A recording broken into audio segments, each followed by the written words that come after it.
Hello learners of all ages, my name is Mr. Montgomery. I teach 4th and 5th grade math, and today we're going to be learning how to multiply a unit fraction by a whole number.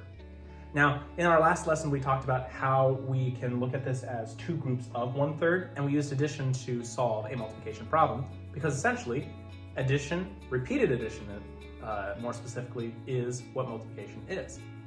But there's one important thing that we need to learn how to do, is to actually multiply, and how to multiply whole numbers to different types of fractions.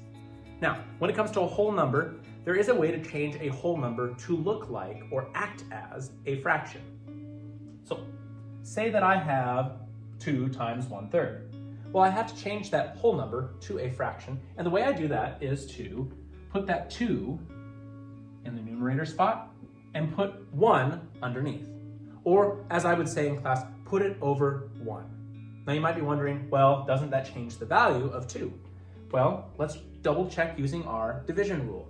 Every single fraction is a division problem, and we can see how certain fractions look as a decimal or see the value of that number.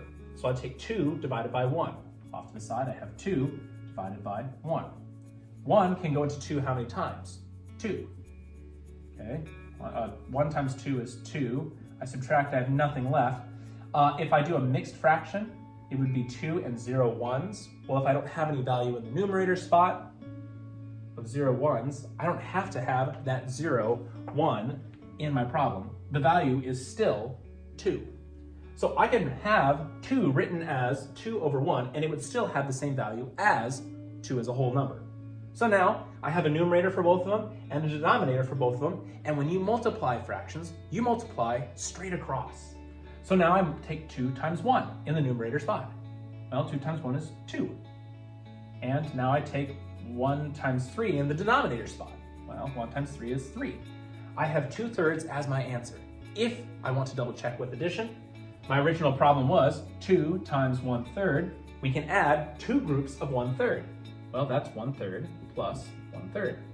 1/3 plus 1/3, well, 3 is my denominator, and whenever I add fractions, I have to have the same denominator. 1 plus 1 is 2. Unlike when you add and subtract fractions, you do not have to have the same denominator to multiply or divide. My next problem is 15 times 1/4. I need to rewrite this expression or rewrite this problem so it's a fraction times a fraction. Well, I can use my trick that I had by changing my whole number 15 into a fraction. I would have 15 over 1 because it still has the same value of 15 as a whole number. I multiply times 1/4. Now I've rewritten my problem. Well, I can multiply straight across now, starting with my numerator. 15 times 1 is 15, and 1 times 4 is 4. And I'm just going to double check with the book. I believe that they want you and will let you leave it as such. Yeah, they will allow you to leave it as this, but 4th graders, it would be very, very important to practice putting it into simplest terms or a mixed fraction. So I could take 15 divided by 4 and get a mixed fraction. 15 divided by 4. 4 can go into 15, well, not 4 times. Oh, 4 times would be 16, so it'd be 3 times, which is 12. And I would have 3 left over. So it'd be 3 and 3/4. So you could answer it as 15 over 4 or 3 and 3/4. All right, my 4th grade friends. If we take a look at page 187 in your workbook, you will see that we're going to be doing 3 practice problems today. Number 2, number 10, and number 18.